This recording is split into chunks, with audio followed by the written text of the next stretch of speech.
விஷாலி அந்த விஷமி கூறியிருந்த சென்னை அமிர்தகரையில் உள்ள அந்த பெரிய மாலில் 3வது தளத்தில் இருந்த ஒரு இத்தாலியன் ரெஸ்டாரண்டில் நுழையும் போதே அவளுக்கு ஒரு ஃபோன் வந்தது. அந்த விஷமிதான் அழைத்தான்.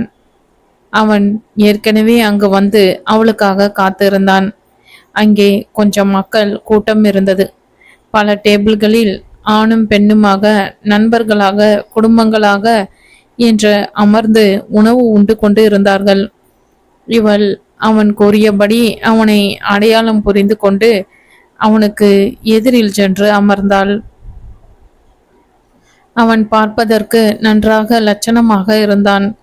அவனை பார்த்தால் இப்படி யாரையும் மிரட்டுபவனாகவே தோன்றாது. அவ்வளவு டீசெண்டாக இருந்தான். இவள் நேரடியாக விஷயத்துக்கு வந்தாள். யார் நீ? ஏன் இப்படி தப்பு தப்பா போட்டோஸ் அனுப்புற? உனக்கு என்ன வேணும்? தப்பு தப்பாவா? என்ன நக்கலா? இங்க பாரு, இதெல்லாம் போட்டோஷாப்ல கிரியேட் பண்ணதுக்கு பச்சை குழந்தை கூட கண்டுபிடிச்சிடும். நான் ஒன்றும் இதை பார்த்து பயந்து போய் உன்னை பார்க்க வரல. யார் இப்படி கேவலமான காரியத்தை பண்றாங்க, ஏன் இப்படி பண்றாங்கன்னு தெரிஞ்சுக்கத்தான் வந்தேன் என்றாள் தெளிவான குரலில். ஓ அப்படியா? அப்ப தெரிஞ்சுக்கோ. நான் தான் விஸ்வா சந்தோஷமா வாழக்கூடாதுன்னு இப்படி பண்றேன், போதுமா என்று அவனும் நேரடியாகவே பதிலளித்தான். என்ன உளர்ற? அவர் ஏன் சந்தோஷமா வாழக்கூடாது? அவர் உனக்கு என்ன கெடுதல் செஞ்சார் என்றாள் கோபமாக. கெடுதல் தான். இத பாரு என்று ஒரு போட்டோவை அவன் விஷாலியிடம் தர அவள் அதை வாங்கி பார்த்தாள். அந்த போட்டோஷாப்ல ஒர்க் பண்ணதில்லை, ஒரிஜினல் என்று சொன்னான். அந்த போட்டோ பளிச்சென்று இல்லாமல் நிறம் மங்கலாக கொஞ்சம் பழுப்பாக இருந்தது. அது சில ஆண்டுகளுக்கு முன்பு எடுத்த போட்டோ. அதில் விஸ்வா ஒரு பெண்ணை அள்ளி அணைத்தார் போன்ற போஸில் அவளை பார்ப்பது போல நின்றிருந்தால் அவளும் அவனை ஆசையாக பார்ப்பது போல அந்த பெண் உடம்பை கவ்வி பிடிப்பது போல டைட்டான டிஷர்ட்டும் டைட்டான பேண்ட்டும் அணிந்திருந்தாள். காலில் ஓடும்போது அணியும் ஷூ அணிந்திருந்தாள். கூந்தலை பறக்காதவாறு கட்டியிருந்தாள். இறுக்கி அதிகாலையில் ஜாக்கிங் செய்வது போன்ற உடை. விஸ்வா சாதாரண டிஷர்ட்டும் ட்ராக் பேண்ட்டும் அணிந்திருந்தான். காலில் சாதாரண செருப்பு. இதை பார்த்த சில நிமிடங்களிலேயே அதை அவனிடம் தந்துவிட்டு விஷாலி சொன்னாள், இது போட்டோஷாப் இல்லதான், ஒத்துக்கிறேன். ஆனா இதுல அப்படி ஒன்றும் விசேஷமா எதுவும் இல்லையே. ஏய், என்ன நக்கலா? அதுல இருக்கிறது விஸ்வாதான். எப்படி வெக்கமே இல்லாம ஒரு பொண்ணை கட்டி பிடிச்சுக்கிட்டு இருக்கான் பாரு என்றான் வெறுப்பாக. ஹலோ மிஸ்டர், இதுல இருக்கிறவர் விஸ்வாதான். அவர் காலேஜ் படிக்கிறச்ச எடுத்ததுன்னு எனக்கும் புரியுது. ஆனா நீ நல்லா கண்ணை திறந்து பாரு. அதுல அவர் அந்த பொண்ணை தாங்கி பிடிச்சிருக்கார். அந்த பொண்ணு ஜாக்கிங் பண்ணும்போது தடிக்கு கீழே விழறச்ச இவர் அவ மேல விழாம பிடிச்ச மாதிரி தான் போட்டோ இருக்கு. நியாயமா பார்த்தா அந்த பொண்ணு கீழே விழாம காப்பாத்துனதுக்கு நீ அவருக்கு தேங்க்ஸ் தான் சொல்லணும் என்றாள் விஷாலி. ஓகேம்மா, உன் புருஷன் அவளை காப்பாத்தினதாகவே இருக்கட்டும்.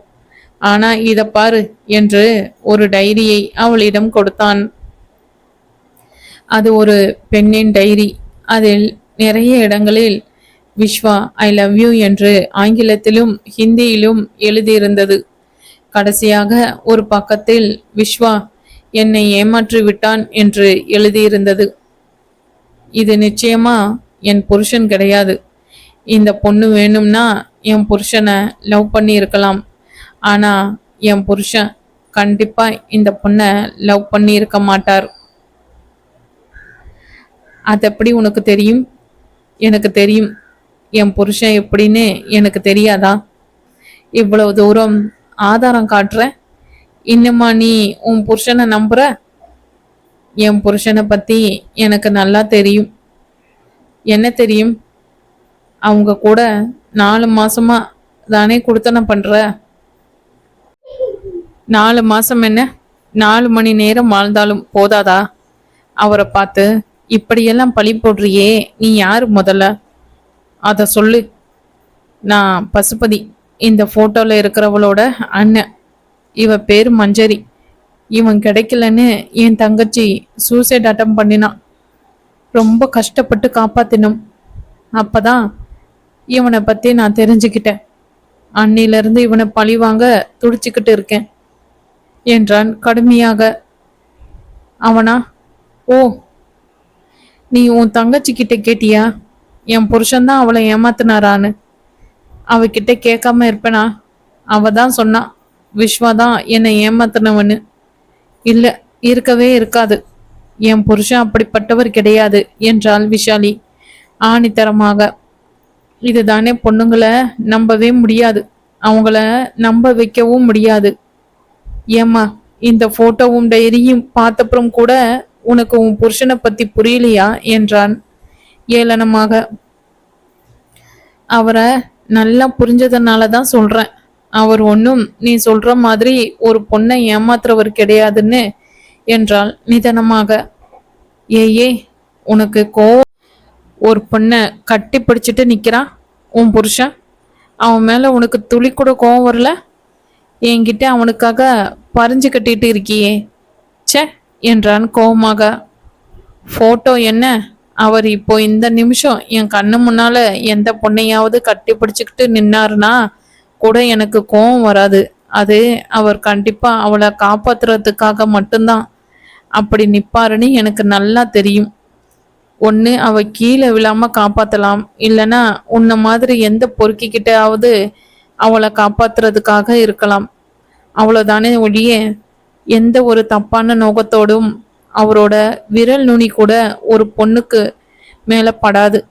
அவர் வாழ்க்கையில என்னை தவிர வேற எந்த பொண்ணும் இல்லை, வரவும் மாட்டா, அவர் வரவிடவும் மாட்டார் என்றால் அழுத்தமாக. என்றதாலோ, பொறுக்கி அவனை விஸ்வாவை பற்றி உயர்வாக சொன்னதாலோ எதனாலோ அவனுக்கு கோபம் தலைக்கேறியது. எதையோ சொல்ல ஆரம்பிக்கையில் அவள் மேலும் பேசினாள். இங்க பாரு, இதெல்லாம் நான் நம்பல. உன் தங்கச்சிக்காக நான் அனுதாபப்படுறேன். அவளோட நல்ல வாழ்க்கைக்காக பிரார்த்தனை பண்றேன். இனிமே இந்த மாதிரி போட்டோ அனுப்புற வேலையெல்லாம் வச்சுக்காத, சொல்லிட்டேன். அப்புறம் நான் போலீஸுக்கு போக வேண்டி வரும், ஜாக்கிரதை என்று ஒற்றை விரலை காட்டி எச்சரித்து விட்டு அங்கிருந்து விடு விடு என்று வெளியேறினாள். இவள் வந்ததையும் பேசியதையும் சில ஜோடி காதுகள் கேட்டுக்கொண்டு இருந்தன. அவள் மனம் அமைதியாகவே இருந்தது. ஏதோ பெரிய தவறாக நிகழ இருந்ததை சரி செய்து விட்டதாகவே அவளுடைய உள் மனம் கூறிக்கொண்டு இருந்தது. இனி இது மாதிரி தொல்லைகள் வராது என்று நினைத்தபடியே அந்த மாலிலிருந்து வெளியே வருவதற்காக நடந்து கொண்டிருந்தாள். அப்பொழுதுதான் அந்த விபரீதம் நிகழ்ந்தது. யாரோ அவள் மீது இடித்தார்கள். அவள் சுதாரித்து கொள்ள முற்படுகையிலேயே மற்றொருவர் இடிக்க அவள் தடுமாறி கீழே விழ போனாள். அவள் விழுந்து விடாமல் அருகில் நடந்து கொண்டிருந்த கவுன் போட்ட ஒரு வெள்ளைக்கார பாட்டி அவளை பிடித்து நிறுத்தினாள். தேங்க்யூ, தேங்க்யூ வெரி மச் என்று அவள் நன்றி கூறி நகர முயல அவளுக்கு மிக அருகில் மிக மிக நெருக்கத்தில் ஒருவன் ஏதோ திரவத்தை விஷாலியின் மேல் தெளிக்க முயல எதர்ச்சியாக அதை கவனித்த அந்த பாட்டி விஷாலியை தன் புறமாக இழுத்து கொள்ள அவன் தெளித்த திரவம் காற்றில் ஆடிக்கொண்டிருந்த விஷாலியின் துப்பட்டாவிலும் கீழே டைல்ஸிலும் தெரித்தது. டைல்ஸில் திரவம் பட்ட இடமெல்லாம் நிறை பொங்கி அடங்கி அந்த இடமெல்லாம் திட்டு திட்டாக கருகி போய்விட்டது. நல்ல வேளையாக யார் மீதும் அது படவில்லை. ஆவென்று விஷாலி பயத்தில் அலறினாள். விஷாலியின் துப்பட்டாவும் பெரியதாக பொசுங்க சற்றென்று அதை அவளிடம் இருந்து உருவி கீழே போட்டாள் பாட்டி. சில நொடிகளில் இந்த கொடூரம் நடந்து முடிந்துவிட விஷாலியின் அலறலிலும் அங்கு ஏற்பட்ட குழப்பத்திலும் கூட்டம் கூடியது. விஷாலி மிரண்டு விட்டாள்.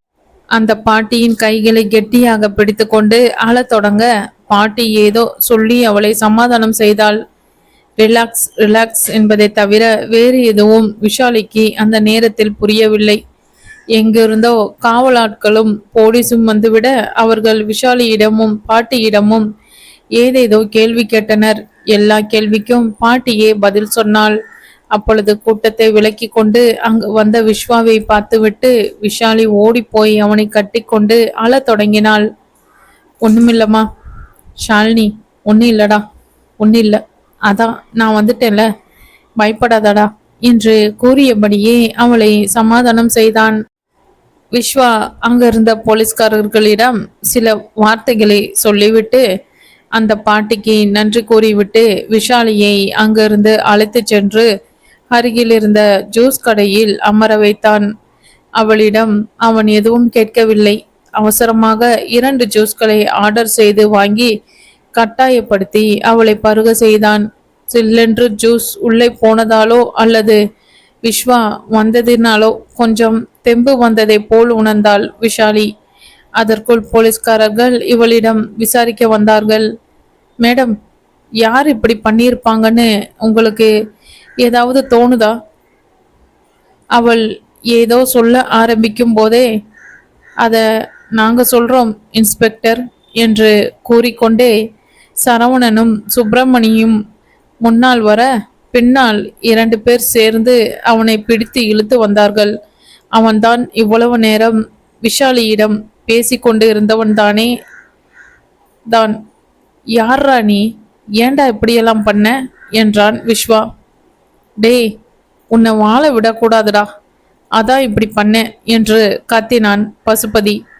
மேற்கொண்டு விசாரிக்க முயன்ற போலீசாரிடம் சுப்பிரமணி ஏதோ சொல்ல அவர்கள் விஷாலியிடமும் விஸ்வாவிடமும் ஏதோ பேப்பர்களில் கையொப்பம் வாங்கி கொண்டு அவனை இழுத்து கொண்டு சென்று விட்டார்கள்.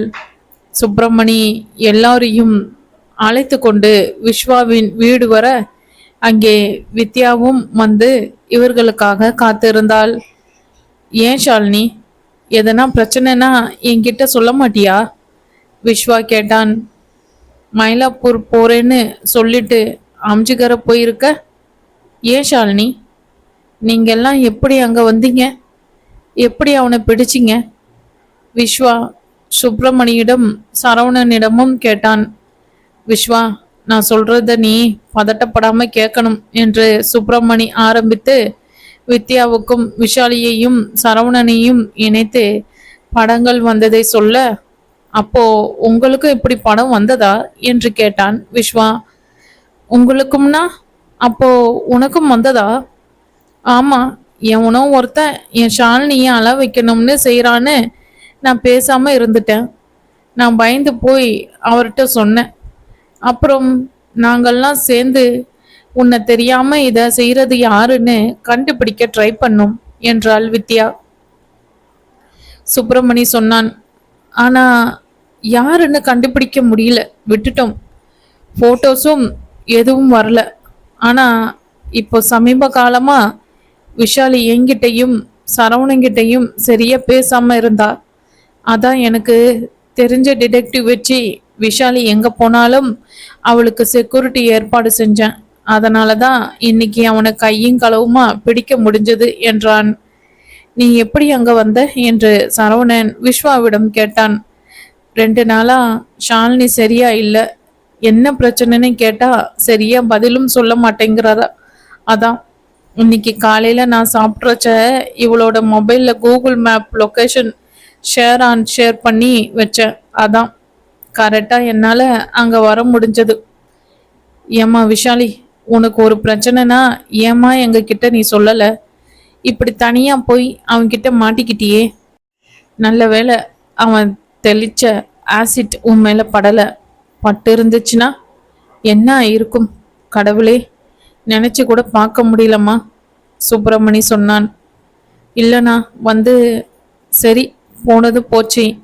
உனக்கு தடியா 2 அண்ணனுங்க இருக்கும், ஞாபகம் வச்சுக்கோ, சரியா? சரிண்ணா. ஆமாம்மா, இந்த விஸ்வா ஏதாவது பிரச்சனை பண்ணா என்கிட்ட சொல்லு, வந்து சீவிடுறேன் என்று சரவணன் ரஜினி ஸ்டைல் காட்ட விஷாலி சிரித்தாள். இவ்வளவு நேரம் இருந்த இறுக்கமான சூழல் மறைந்தது. ஏதோ கால் வர சுப்பிரமணி அதை எடுத்து பேசிவிட்டு அனைவரையும் அழைத்து கொண்டு போலீஸ் ஸ்டேஷன் சென்றான்.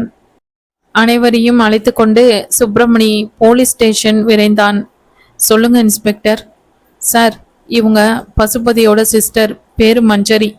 இவங்க உங்ககிட்ட கேஸை வாபஸ் வாங்கிக்க சொல்லி ரெக்வஸ்ட் பண்றதுக்காக வந்திருக்காங்க என்றார் அந்த போலீஸ் அதிகாரி. இப்பொழுது அந்த பெண் பேசினாள். சாரி மிஸ்டர் விஸ்வா, எங்க அண்ணன் உங்ககிட்டையும் உங்க ஒய்ஃப் கிட்டையும் ரொம்ப தவறா நடந்துக்கிட்டார். அதுக்கு நான் மன்னிப்பு கேட்குறேன். ப்ளீஸ் பெரிய மனசு பண்ணி கேஸ் வாபஸ் வாங்கிடுங்க. ஆனா என்று விஸ்வா தொடங்க, சாரி விஸ்வா, என் தங்கச்சி லவ் பண்ணது நீங்க தானே நினைச்சு நான் ரொம்ப மோசமா நடந்துக்கிட்டேன். ஆனா அவ லவ் பண்ணது வேற ஒருத்தன். அவன் பேரு ரோஹித் விஸ்வா, ஹிந்திக்காரன். அவனையும் எல்லோரும் விஸ்வான்னு தான் கூப்பிடுவாங்க. இவ டைரியில விஸ்வான்னு எழுதியிருந்ததை வச்சு நான் விசாரிச்சப்போ உங்களை பத்தி தெரிஞ்சுக்கிட்டேன்.